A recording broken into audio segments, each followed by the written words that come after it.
Some people have scars on the outside. Some people wear their scars on the inside. But every scar has a story. Every loss carries love, and every survivor holds a strength they may not realize they possess. Welcome to S.O.S. Stories of Survivors.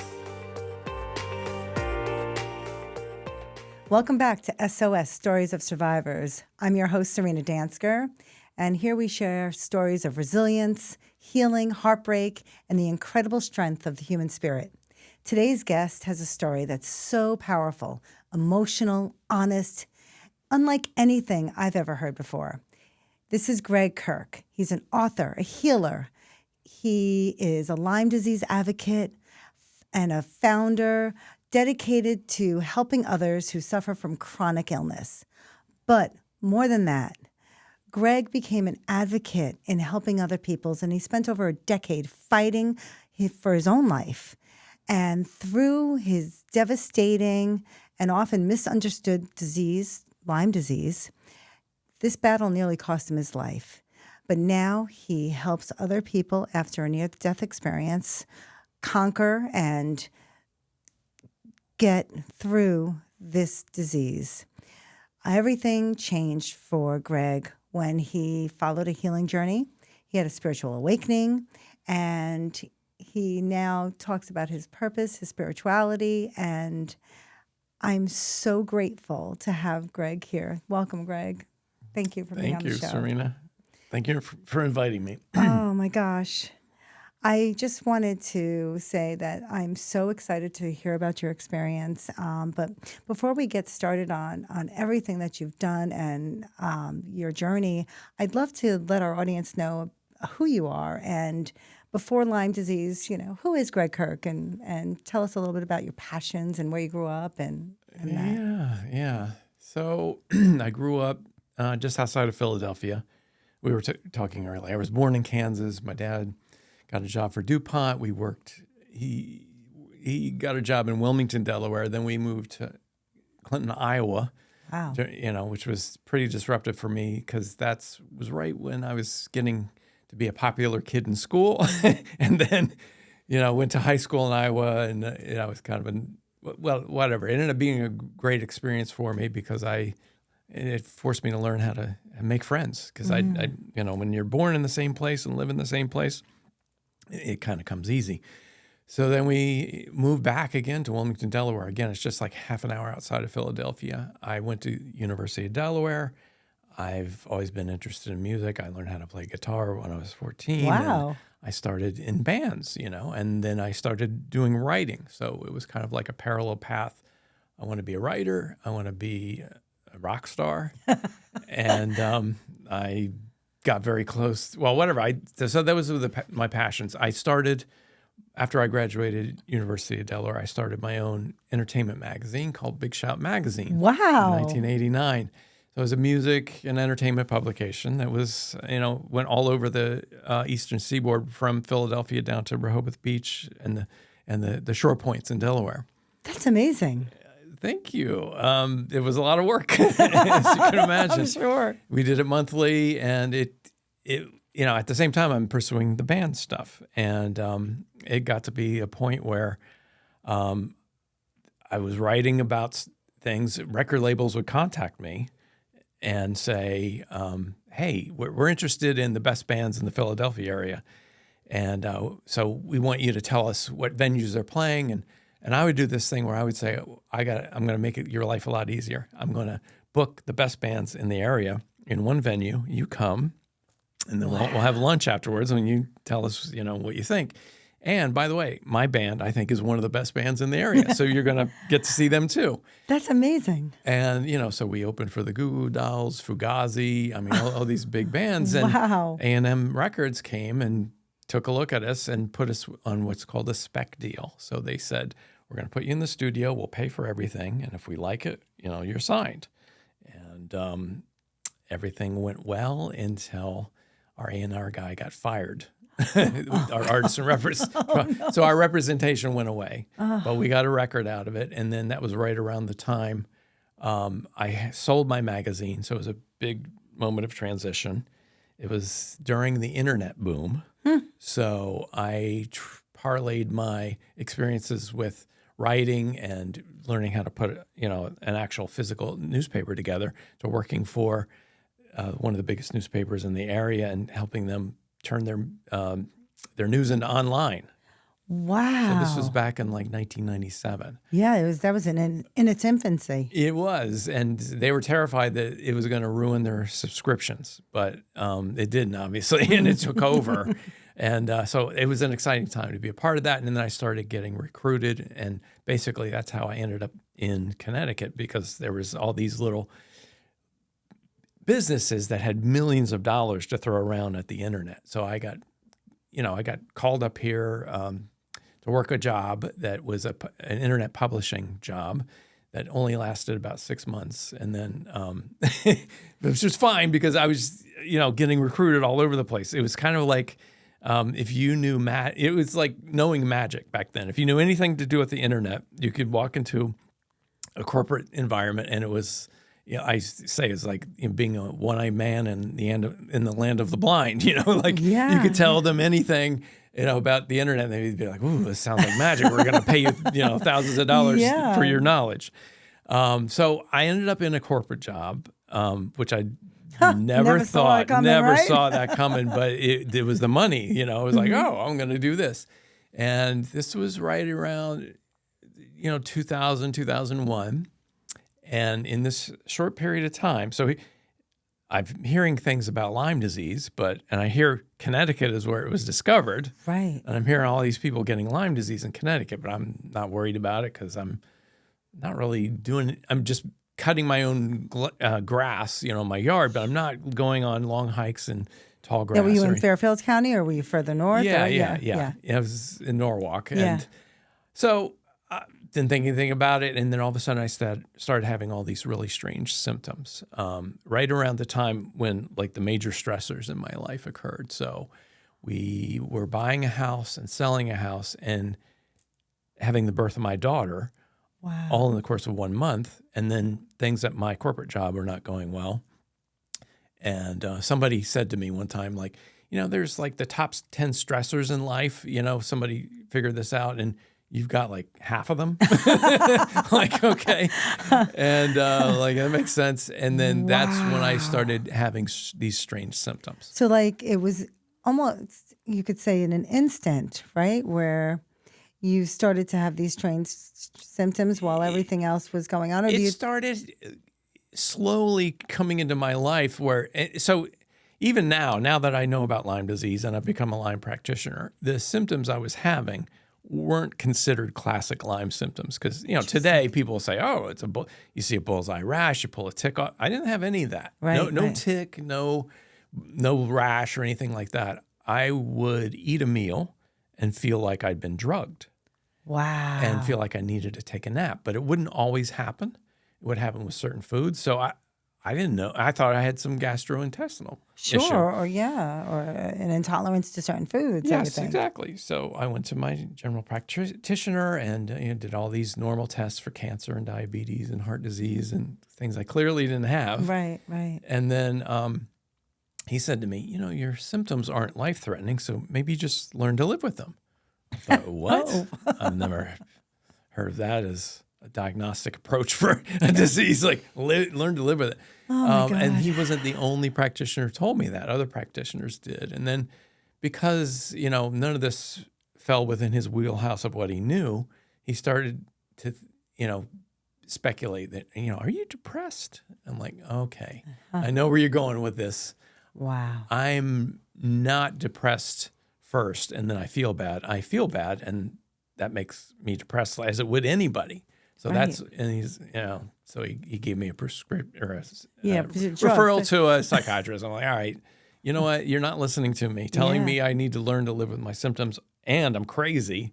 So you're fired, and I've talked to other patients about this. I'm like, it's okay to fire your doctor if, it's a paid service. And back then, especially in the early 2000s, we had this reverence for doctors. And hey, if doctor, if he earns your trust and your respect, great. But there's so many that it just kind of comes, with the territory of you need to respect these people, listen to them.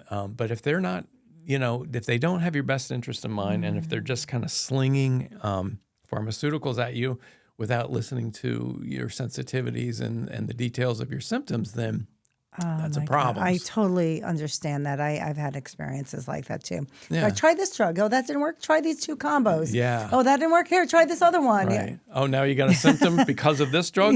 Take this drug to knock the symptom out. So now you're on like 4 or 5 things. And Oh my God, it's like a rabbit hole. It is. So, so it was several years before somebody finally diagnosed me with Lyme, and it was a naturopath, and she diagnosed me, and I'd had a Lyme test that came back negative. So I didn't think Lyme wasn't even on the radar. And she said, write down a week's worth of your symptoms, and then you come in and we'll talk. And she just looked at my symptoms. It says, you got Lyme disease. Really? Wow. Okay, well, it makes sense. I'm in Connecticut. They must really know what to do about Lyme disease in Connecticut, right? Oh, boy. Well, that was the other, because I was actually thrilled and happy and felt like, the clouds were parting that I got a diagnosis. Yeah, of course. Yeah. Before that, it's like, what the heck is going on with me? At least now you know, and Right. it's a treatable illness. Right, and I just thought, I'll just take antibiotics, it'll go away. Right. And it didn't go away with antibiotics, and then the doctor said, all right, well, there's something called a PICC line. And then, my doctor wouldn't even do that. I found out about a PICC line, and which is, IV antibiotics. Because my theory was, if this is bacteria in my body, let's just disinfect my body. Right. Makes sense to me. Like cleaning a countertop or something. Right. And what better way than to, put it in you intravenously and just knock everything out. Yeah. Right. Well, that's not how Lyme disease works, but I didn't know that. And during the installation of the PICC line, they jabbed my heart. Oh my God. And so that was horrible. And then so they kept me there in the hospital after I had that reaction. And they put me in the hallway on a gurney, fed me lunch, and after I proved that I was stable, they said, "All right, see you later." And then I drove home. Were you kidding me? No. Oh my God. No. And then when I got home that night, I rolled over on it, as I was sleeping, and it went deeper into my heart. And, I thought I was going to die. And that wasn't even my near-death experience.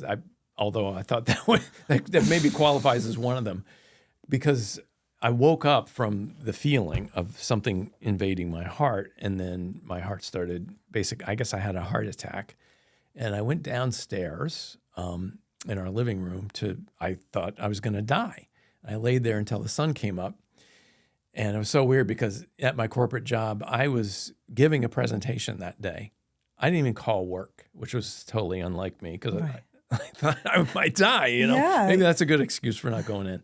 But I called the on-call doctor. Okay. And I said, so I was calling earlier, but they wouldn't answer the phone until 7:30. So I had to wait till the sun came up, called the emergency line, and the guy said, listen, that's awful what happened to you. I feel so bad for you. I'm sorry.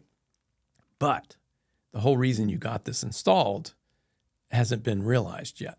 Like, why don't you see if you can tough it out and actually put the antibiotics in your system to see if it helps you. I'm like, okay. Because, what else They was I didn't gonna... want to check it to say, it's in. No, they knew what happened. Wow. It's a common enough thing that happened? I guess, I don't know. But they knew what happened, and they said there's really nothing we can do other than just take it out. But he was the guy who said, here's an idea, keep it in and give it a shot. And so I did, and that's when I started going downhill.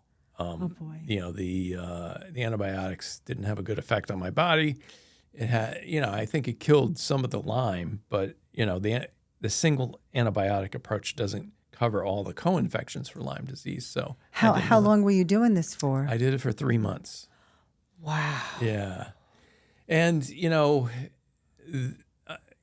whatever. I went through that, and what symptoms besides the food and things were you experiencing with the Lyme? I basically became what I describe as a zombie. So I had brain fog And so I had a very high pressure corporate job where I needed to give presentations in front of vice presidents and so forth. And one day I was speaking and I had like this weird brain lapse. I think, the oxygen didn't go to my brain.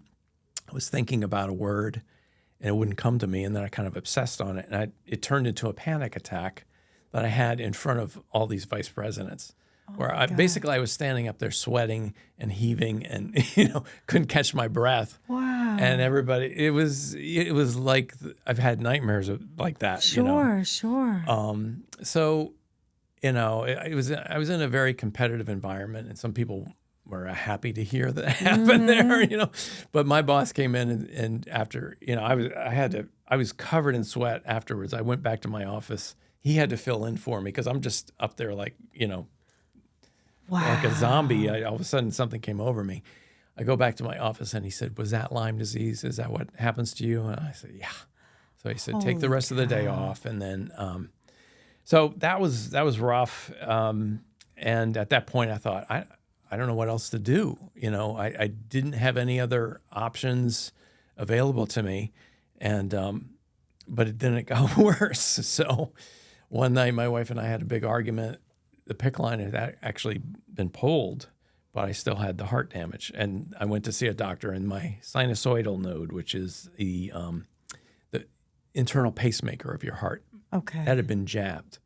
So basically, the doctor said it takes about 6 months for it to heal. There's nothing you can do about it. Just tough it out. I kept hearing all that. They must think you're like the strong man that can deal with all this stuff. Oh, my gosh. All right, tough it out. I'll do that. So one night, my wife and I had this really bad argument, and something just kind of came over me. I went to one of our bedrooms and laid down, and I started having that heart attack feeling again. And I thought, great, take me. I'm ready. I'm ready. I have had a good life up to this point. I'm ready to go. I can't imagine living like this any longer. Right. And I was ready, and my spirit was rising and everything, and I didn't leave. And, I calmed down, and after it was over, I thought, okay, I didn't die. So now what? Now what happens? Wow. So it's interesting because my life actually changed within 3 days of that. So this was like this near-death experience that you've talked about. Yes. So can you just go into a little bit more of how it felt? How? Yeah, it felt like. Well, first of all, I felt like I was having that heart attack. So so that's when I was like, okay, bongo drums in my chest. Yeah. This time, I welcome it. Wow. So at that point, I felt like, okay, I'm ready for my spirit to leave. Yes. And I think it got a little bit outside my body, but it didn't go all the way to so the light and all that. You didn't get that whole euphoric feeling and all of that. But I got the feeling of like, I'm ready to go. You're ready to go. And I felt my angels around me. I'm like, okay, I'm ready. That's it. But I didn't move from there. I'm like, why? And, I didn't, at that time, I wasn't able to do channeling, which I'm able to do now. But I could feel like it wasn't my time. And they were like, you got a lot more to do down here. Sorry. Yeah, tough it out, buddy. Exactly. My angels are telling me to tough it out. I go, back into where I'm at. But there was something that changed in me energetically, which was I let go of everything. So I was liberated. So I was disappointed that I didn't leave, but I also felt like, I don't care. I was ready to go, so I don't care what happens now. And that's when things started changing. I started having these miraculous things happen. Tell me about that. Yeah. So within 2 days of this, I'm driving down the road. I'm going to get a bicellin injection. What is that? Intramuscular.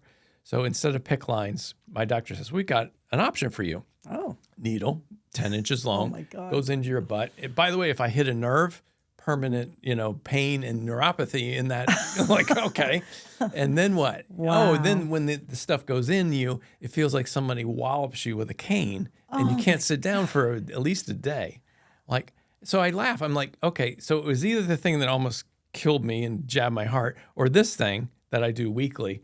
Like, anything else? He's like, no, that's pretty much all we got. I'm like, there's got to be something better. So I'm driving to this, appointment to get this long needle jabbed in. I'm listening to these guys on the radio. This is like back in the shock jock days. And these shock jock guys that I've heard before have this guy on, this healer. And people are heckling him. He's a psychic. And they're, so it's such a weird combination just with these crazy guys and a spiritual guy. And the people are calling to heckle him. And he's saying, how long has your mother been dead? And they're like, what? Your mother's here now. She has a message for you. What? Wow. He was pushing energy and healing through the phone. And that's when my antenna went up. Like, he's pushing energy? How's he doing that? And people are like, oh my God, this is real. And these are people who were hecklers. So I've never heard of anything like that. So come to find out he's in the area and you can go see him in person, but you could schedule an appointment with him over the phone. So I'm like, it was expensive. It was like a lot of money just for a half an hour phone call. Right. So I scheduled the appointment and it literally changed my life. So this was the days of me wanting to die. That was the universe making that connection for you happen. Parted. Yeah. So I get on the phone with him and he's like, oh, okay, hold on. So I could hear him talking to spirits. Right. And then at one point he's saying like, oh, you've got hundreds of entities on you. I'm helping remove them. Like, okay. I believe it. He's like, there's a curse put on you, and I took it off. I'm the only one who could have done this. Like this is like divine guidance. Like the timing of this is incredible. And then he says, he's more special than you know. I'm like, who are you talking to? He goes, they're telling me that you're more special than I know. That you're going to be doing exactly what I'm doing. You're going to write books. You're going to do all this stuff. Fight the good fight. And while he's telling me this, I'm feeling different. Like I can physically feel my depression go away that I've had for 2 years. Wow. My energy is rising. My vision is different. I'm like, what the heck is happening? So it's over. And then he tells me things about my wife and my daughter and how special they are. And I'm like, he's like, I want to stay in touch with you. I said, okay, great. And like, from that point onwards, I met more people like that. And like within another 2 days, I met a woman who helped me do remote energy healing. And this was all days before I almost died. Wow. So the odd thing was I still had Lyme disease. So I was still very ill. Yeah. But within, I'd say a week of this, I was doing energy healing sessions with people remotely or in person. Or I'd be sitting in a room with somebody. I'd say, see if you can feel this energy I'm going to push to you right now. And they would, their eyes were like, how did you do that? Wow. I was just having fun with it. And then, one night this woman says, my Uncle Nicky, he's about to pass. I want you're going to come with me. I'm going to do, remote session. So Uncle Nicky, we're going to meet. We'll meet at Uncle Nicky. I'm like, well, you want to send me a picture of him? She's like, you don't need it. I know who you are. I've seen who you are. You're like way beyond anything I can do. I'm like, what? Wow. How? And so anyway, I, do a meditation at 8 o'clock, like she said. And all of a sudden I see the face of this man that looks like he's older, and I feel and see her presence. And like all this is starting while I'm still deathly ill. And this is all remote. This is not in person. Not in person. This is remotely that you're. We have the same vision. So basically, she would see something that I wouldn't tell her about, and she would email me within hours or days and say, oh, by the way, when you did that, I saw this happen. And I'm like, what? Wow. So yeah, that stuff started happening. And then, the frustrating part again was my physical progress was way behind what was going on. And at this point, I wasn't doing sessions for pay. I was just doing it, I was right. You were learning. Getting my wings, getting my feet wet, whatever you want to call it. And then finally I started getting worse. I did another pick Lyme, believe it or not, because I didn't know any better. So you couldn't use that energy movement to heal yourself. No, not. And I was trying. trying. Yeah, I would say that would be the first thing I would be doing. It was the first thing I was doing, and it would kind of help a little bit. And this other woman was doing a lot of healing on me as well. I mean, a supernatural thing happened one night where I fell asleep on the couch. And she told me about a session that she basically, in order to do a session I feel you need to have somebody's permission. I gave her blanket permission. I'm like, whenever you want, Yeah. do a session on me. So I fall asleep on a couch, and nothing's near me, right? And I wake up hours later, and I'm wrapped in this blanket. I'm like, oh, my wife must have put that on me or something. Like, cool. And so this other woman says, I talk about the session. I'm like, really wild. I got really freezing cold, but then, somebody put a blanket on me. She said, I did that. And when I talked to my wife, I'm like, thank you for putting the blanket on me. She's like, I didn't do that. Yeah. So I don't know. How is that even possible? I don't know. I mean, that's really freaking supernatural. And that kind of stuff started happening. And it got to the point where it was like I couldn't ignore it anymore. Until finally, I found out about this healer named John of God in Brazil, where people were talking about him. And they're like, if you want to go down there to get healed, like that'll do it. Wow. So I need to say something about John of God right now, because I can't mention his name without, there's a controversy that happened with him. He started molesting women for years. So he basically ruined the whole situation that was going on down there. But, I don't know.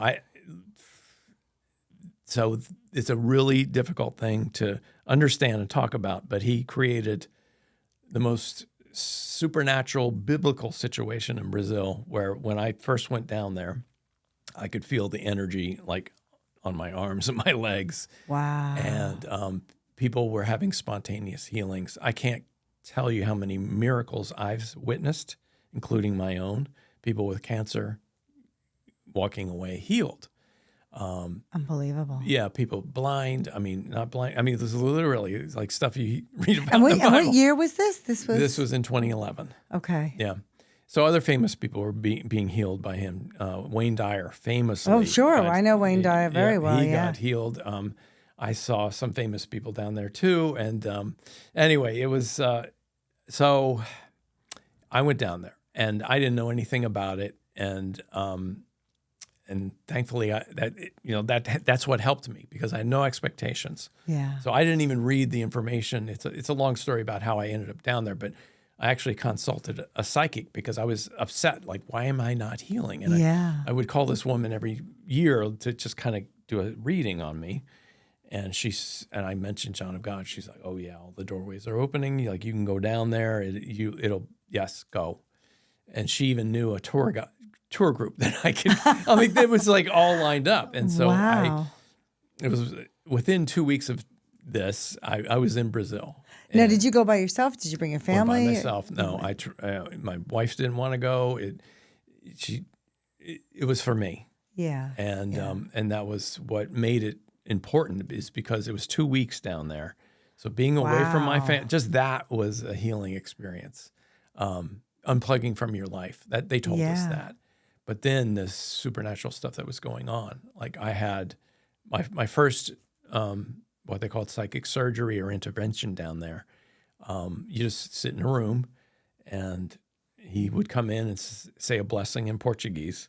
He didn't speak English, and then you would leave, and you're in a room with about 30 to 40 people, and you could feel, I could, all over my body like electric needles, like 6 of them. And I thought, wow, that's really cool, but okay, now what? And it's like 10:30 in the morning. They said, oh, go back to your hotel room and sleep now. I'm like, I feel so good. I don't want to sleep. Plus, it's 10:30 in the freaking morning. So who wants to sleep? They're like, oh, by the way, your hotel is only a block and a half away, but you have to ride a taxi to get there, because you have to treat this as if you've been opened up. Like, if you got an operation in a hospital, would you walk? I'm like, all right, I'll take your taxi. And I get there, and they're like, don't talk to anybody. Don't be around people. Don't socialize. And I didn't listen. I'm feeling so good. I'm talking to people. And then one of the people from our tour group yelled at me, stop it. Go to your room right now. I'm like, I'm not tired. And she said, just close your eyes and pretend to sleep. So I did. I didn't wake up for 18 hours. Wow. And it was like I was hit by a truck. That's when the energy hit. And I woke up, my eyes were dilated, bloodshot. And they didn't give you anything to drink. There was nobody touched me. Nothing. Nothing. I didn't take anything. Nobody touched me. Wow. And that's when I realized the power of this. Now, that was a big one, but then the most miraculous thing happened not even during a healing session. Like one Saturday, they're like, okay, you can go to this spiritual waterfall, and it's just a fun thing we can do. And the water goes through this crystal cave, and it's like very spiritual, and it's supernatural. Like, okay. And at first I wasn't going to go, but then, some friends that I met down there are like, come on, go with us. It'll be a fun thing to do. Try it. Yeah. And you might like it now. changed my life. So really? I went down there. So what do you do? Yeah. So they separate the men from the women, and I'm thinking waterfall, like big waterfall. It's only like this wide, and it's only like maybe 12 feet tall. But they have a hand railing where you let the water hit you and everything. And they want the women to have their experience and the men to have their experience. So I'm down there, and already supernatural stuff was starting. It's an 80-degree day, and the men and I were looking at each other. They don't want you to speak either. So everybody's like doing. And are you in bathing suits? Yeah, we're in bathing suits and have towels, and they're like, like, okay, you, okay, yeah. And then I'm standing there, and I notice it's 80 degrees, and you can see our breath. So like it's 30 degrees or something. I'm like, what's going on? That's interesting. And then I noticed everybody who went under the water, you're supposed to be quiet, but they would kind of yelp or make a sound, like a really loud. A release of some sort. A release, that's exactly it. So I'm like, wow, the water must be really cold. So, so it was my turn, and I get there, and the water hits me square in the chest, and it's not near my mouth, and I start suffocating, and I start having like these paroxysms. My body is like going into a spasm, and some of the people there who had seen this before are like, Gregg, it's all right, pray. Now release, let it go, let it hit you, release whatever you don't want. And oh my God, I did. And then I was able to let the water, hit me all over on the top of my head, whatever. And when I got out of there, I looked up at the cliff, like where is the walkway to walk down, and I could feel every cell in my body explode, and I knew I was healed at that point. I felt better than I've ever felt in my life. Not just good enough to be over the illness. Like I felt energized. That is incredible. Yeah. It's not even over though, because then I go back to my hotel room. Right. And they're like, don't take a shower because this water is like special. So I'm like, all right, well, I just want to wash my hands. So I wash my hands and I look up in the mirror. I'd been to the bathroom like before we left. And the image I saw in the mirror made me laugh out loud because it wasn't what I looked like just about an hour and a half ago. Wow. What was different? 10 years younger. 10 years, and my eyes were very dilated. And I just laughed. I'm like, oh my God, what else is going to happen in this place? Like everything's changing. So I just thought, this must be some hallucination I'm experiencing. So I don't even say anything. I get on FaceTime with my wife, and the first thing she says is, oh my God, you look different. What happened? And I just burst into tears at that point. I'm like, everything I ever wanted is happening. Wow. It's like I didn't say that. I said I'm healed, and I couldn't get any other words out. I was just bursting into tears. So yeah, that was the first week there, and then I was there for 2 weeks. And it changed everything in my life. It turned my belief system all over the place, upside down. I learned about they had other, they taught Esther Hicks and the law of attraction and all that stuff. That's when I first was introduced to that. I'm like, oh my God, this is how the universe works and everything. Yeah. Introduced us to all that stuff, Cryon and all these, amazing things. And I came back. So before I came back, they were like, hold on, everybody. Listen, you're getting ready to go back to the land that contributed or created your illness, whatever you want to look at it. So you are in a place that's supernatural. It's like you're in outer space and you're about ready to go to the density of Earth's reentry. So, there's some rules here we want to tell you about. Sorry. Number one, they're like, it's not your job to, convince people that John of God does what he does, so don't get into arguments about that. Number two, look at all the toxic things in your life that can either cause or contribute to your illness.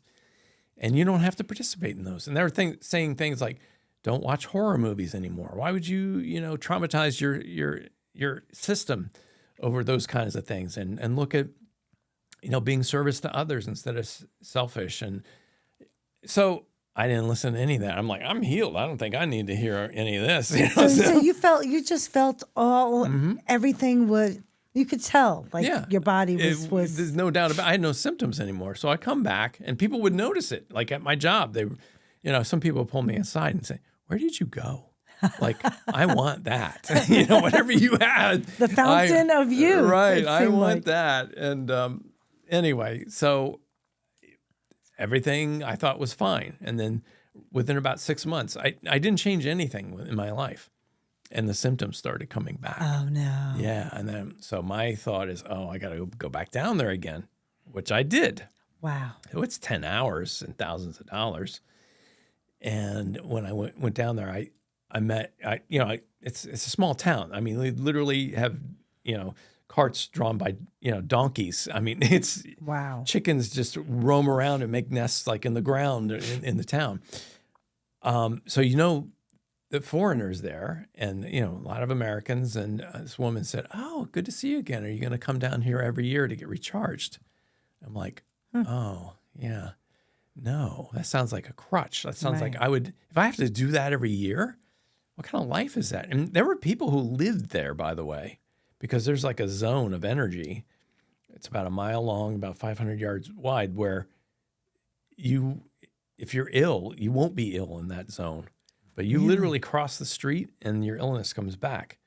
That's crazy. Yeah. I mean, a lot of this has been documented. There's some documentaries about the place, about Abajania, Brazil. So I'm like, I don't want to live like that. I think what I learned here from that first miracle is that the miracle is possible. And then it's up to me to hold on to the light, right? Up to me to hold on to the energy and to change my life so I can not have all these toxic experiences. Right, so it's not only physically, it's emotionally, it's spiritually. It's the whole where enchilada. You have to make sure that that you're healing holistically, yes, if you will. Exactly. So then, after realizing that, I still went down another couple times, but then it wasn't about the healing; it was about my spiritual growth and my spiritual and so other miracles happened as a result of that. Songs came to me, so I'm a songwriter. So were you starting to do that again? Oh, yeah. You adopted for when you were in corporate, I'm sure. Yeah. So, one of the things so there's a story I tell. When you first get there, they're like, okay, we need to know your intentions, before you go to see John of God. So you meet with their counselors and they write things down. So I just said, I got one thing, heal from Lyme disease. And I'm like, start to get up. And they're like, whoa. What about, anything else? And I'm like a smart ass back then. I'm like, oh, what do I get? 3 wishes? And then the woman looks me dead in the eye and says, why stop at 3? Like, wow. Oh, okay. And, I just blurted out, I want to heal people with the music I write and record. And I'm like, okay. So I kind of forget about that. But as we're going through the line and we're seeing John of God, the woman says to him in Portuguese, blah, blah, blah, blah, blah, blah, and then pulls me away. And she said, the entity who's in him says, we're helping you with your music. I'm like, okay, cool. Kind of more focused on the healing now, but that's great too. Yeah, that's good I'll too. take it, yeah. And yeah, holy cow, did that come through? Wow. So I created entire albums. What? I had a visitation in my house where the power was shut down because I was working, and the entity came to me and basically was like, here's a song for you that they previewed for me when I was in Brazil. And, anyway, these are things in my book, The Gratitude Curve. Yes, I wanted you to tell me about that. Why that title? I love it. Because I became grateful for all of this, right? So I equated it to, I was saying to people, like, this is like my life is burning down. I kept saying that. My life is burning down. All aspects of my life are burning down. And then something came to me one time where I thought, well, this is kind of like a forest fire, right? So a forest fire hits forests, certain forests every year, and it burns away the dead wood and it leaves room for new growth, and they're actually good for the forest. So maybe this is what's happening to me. Wow. All the things that don't serve me are being burnt away, even though I loved all of them, and it was kind of devastating to watch them all go away. But luckily, the things that I love the most, my wife and daughter and some of the people in my life, they stayed. Wow. But I ended up seeing that this was a lesson for me. It became a transformative thing. My life is so much better than it was prior to Lyme disease. I enjoyed all those things I did. But let's face it, I was drinking and doing recreational things and, just earning money for myself or for other people. Now I help people every day. I become a healer. I write music to help people. Wow. Everything I do is to more or less try to help people. And I was not wired that way, prior to this. So now so I'm grateful for that. So that's the gratitude curve. It wasn't a straight line. It was a curve on how to get there. It's not always linear, right? Not at all. But that's where that comes from. And can you talk a little bit about the stages of healing that you talk about? Yeah. So I love the Kubler-Ross stages of grief. I patterned it, not pattern. I was inspired by that. Right. So I noticed that most Lyme patients go through, and it's not linear, kind of like the Kubler-Ross stuff, where you start with denial or whatever, and then you bargaining and then acceptance. It's most Lyme patients go through these stages, and sometimes they can stay in them forever. Yeah. So with the discovery, like learning, and then the treatment, and then. But then there's some other acceptance. Yes. And then in the final stage that I wrote about is gratitude. If you can get to that stage, you are done with Lyme disease. And now you're looking on how you can give back to the community or to help people avoid like what you've gone through. That's more or less what I did. Incredible. I don't know if it's the universe or not, but I had turned on, the TV, and this news, or maybe it was streaming, whatever. This newswoman came on there and talking about Lyme, and she had also gone through Lyme, but she had this conspiracy theory, where that maybe it was in Canada, where they have these release of ticks that carry the disease. Have you heard of anything like this? I've written about this, actually. Really? Yeah. In fact, there's we could talk about this for another 20 minutes, but basically there's evidence that it was manipulated. There's evidence that it was potentially, some of it worked in Plum Island, which is the bioweapons research lab off the coast of Long Island, and that there's the researcher who supposedly discovered Lyme disease that's named after Bergdorfer, Willy Bergdorfer, actually worked in Fort Detrick, and there's pictures of him putting pathogens in ticks. That was his job at Fort Detrick. Oh my God. And that there is the first known instance of them airdropping ticks was during the Bay of Pigs, in Cuba, and that they also dropped ticks on the east coast of the United States that were radioactive, so they could track them. So this stuff is coming out now. Some of these files have just been released. They've been released, I know. So they're not so much conspiracy theories anymore. And so I wasn't thrilled to hear about that, because I found out there's 2 books written. One is called Lab 257, which was written about years ago. It's about Plum Island. And the other is Bitten by a woman named Chris Newby, phenomenal researcher. She's the one who did all the interviews with Willy Bergdorfer. And he gave her, upon his death, all of his files. And he wrote in a sticky note, he said, the whole while, I wonder why somebody didn't do something about this. And he said, but I realized I am somebody. Wow. So that was kind of his deathbed admission. And then, of course, all of his information about him, basically weaponizing fleas and ticks. That was his job. Incredible. I was not knowledgeable about this at all. Right. And it's the information, I guess, when you start to open it up, it just floods in. It does. Yeah. But, you know, if I would have said this 10 years ago, I mean, you would have probably gotten your podcast bounced. You know, people would have come after me. But Right. it's there now. It's out there. Let's talk about going back in time. If you can go back and speak to the version of yourself who was suffering the most in the beginning of all this, what would you tell him? I would just probably say, listen, you're not going to die. You're not going to die from this. You may want to die from this, but everything's going to be okay. Oh, That's what I would say. Yeah. So let's talk a little bit about what you've turned your pain into purpose. Let's talk about what you're doing today to help other people. Yeah. So one of the first things I did was start a foundation. It's called the Ticked Off Foundation. It's a 501c3.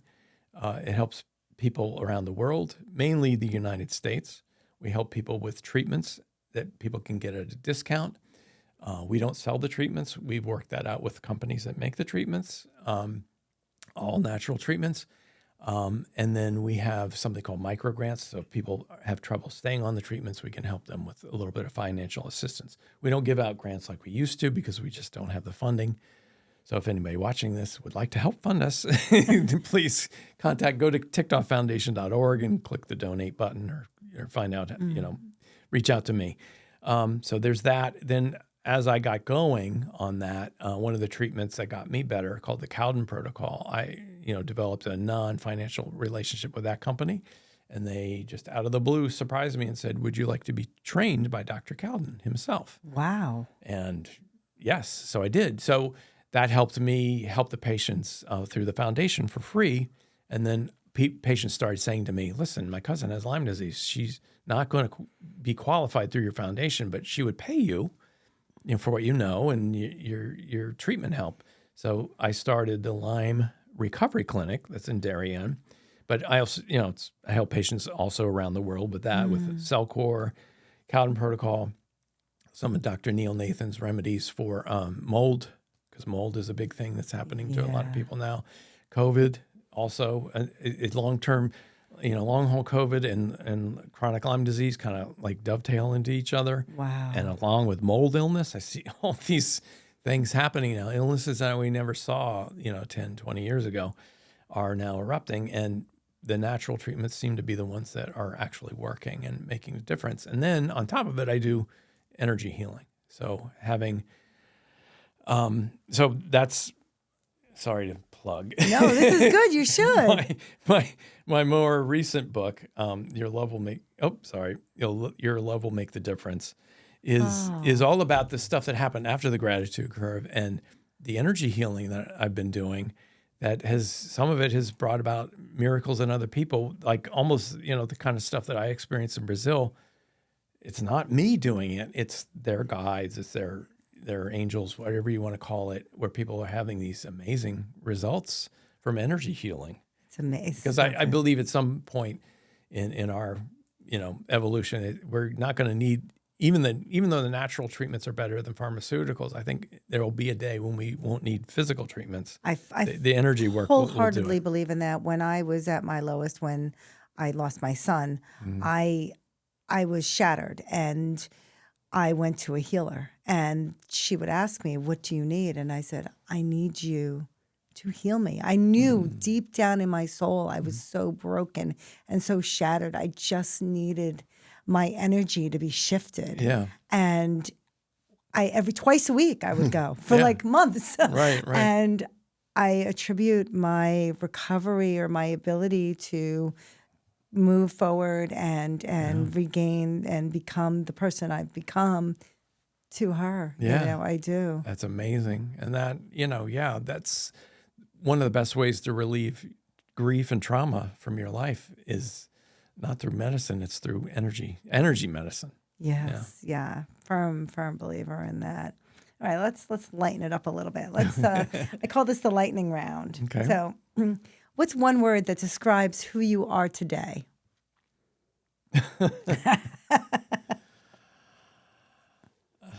I don't know. The word that went into my mind, Yeah. I'm just going to say it, Yeah. is expansive. So I don't know what that means, but But that's good. I mean, it is expansive because I think everything that you've gone through has led, yeah, it's right, big, right? yeah. You know, what gives you hope? Uh, I just, so I live my life by this rule that, that came through. I do these online group healing circles, and information comes through. So over the past few years, we've been getting this information that, we're looking at things from such a limited perspective here, and that life isn't happening to you. It's happening for you. I've probably heard something to that degree before, but to live your life by that, that's what I do. So hope is something that, to me, is almost comes from the point of view of like, oh, I wish. It's like wishing. It's something you don't have. It's coming from a point of scarcity or even anxiety or fear. Because I like thinking that life, even the things that come at me sideways or that upset me, there's something really, it's clearing the way for something amazing that's about to come. So, I've heard other people say this, and at first I thought it was disingenuous, but now I'm one of these people saying this. Like when something in my life happens that's really challenging, in the back of my mind, I'm thinking, I know something amazing. Is it just right on the right? So once we get through this rough part, I'm so looking It's a journey, forward. right? Yeah, it's a I'm journey, so looking man. forward to it. So that, yeah. Wow. So that's actually good. And what's what's your favorite way to ground yourself? Oh, well, I recommend people develop their own kind of like daily practice. Like if you go to the gym a couple times a week, why wouldn't you pay attention to your spiritual hygiene? And, so at least a meditation thing or something, or go outside and put your feet on the ground.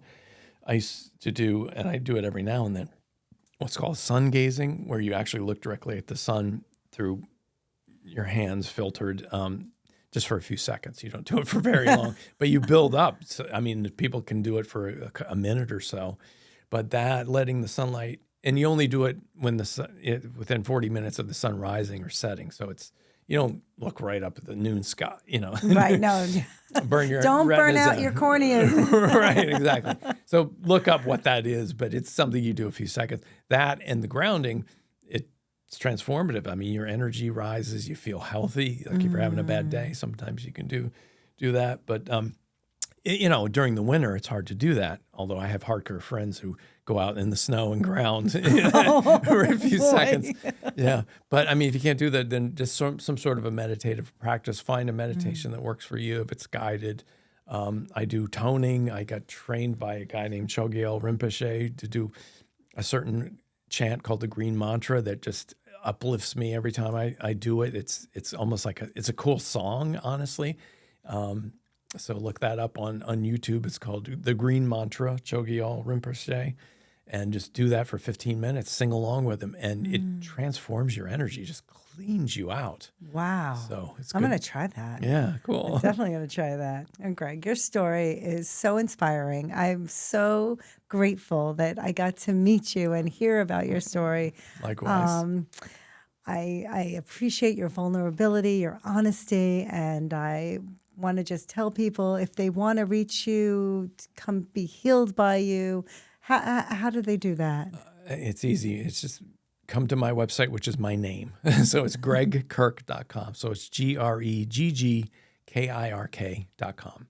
Oh, that's great. And I close out all my shows with a poem written by my late son, Scotty. And today's poem I chose because he wrote it, and it makes me think about advocating for yourself, even when the system is against you. And I thought it kind of related. And it's called I Want to Fly Like an Eagle. To the beautiful town of mine that falls to its own demise. Yes, there are substitutes for happiness, caffeine, marijuana, nicotine, but I still don't believe. The fight I make to survive in a town where I don't subside into some random compromise, where everything and everyone's okay, because they're not. People are faking it. Parents are making it. All you got to do is match everyone else or you will be forsaken it. You got to dress like them. You got to talk like them. You got to walk like them. because that's the only way to survive in a town where everything is afraid of everyone. Now, if you try to defy these rules that have been locked up tight and you try to spread your wings, you try to fly, you'll be shot down by everyone you know and love. Because if you see like I see, then you will see right through the lies that are hidden behind this beautiful town of mine. Then you will see why you can't spread your wings and you cannot fly. But if your color isn't the same as lined paper, and the Holy Lord Jesus Christ ain't by your side, you will be rejected, neglected, and never respected. There's too much restraint holding me back from being the best person I can be and strive to be. Too many people say I'm wrong when I know I'm right. I'm tired of being like everyone else when I know I can be better. It's time to get my hands wetter, perform better, and fight back. Because if I try hard enough, everyone will be a forgetter. They'll forget those times when I messed up, fessed up, and I didn't dress up. Because I don't want to match everyone else, but I have to. It's not a choice anymore. It's a need. I can't catch that speed that I need to succeed if I let this town drag me down. Wow. So, yeah, he's 16 years old and had a lot Unbelievable. going on there. Yeah. To everyone listening to today's episode, if this episode touched you, touched your heart, please share it with someone. Please go to Gregg Kirk, Gregg with 2 G's, greggkirk.com. Visit his website. He's an amazing person. And remember, this is S.O.S, Stories of Survivors, where survival sparks the soul. Thank you so much for joining us today, and we'll see you next week. Take care.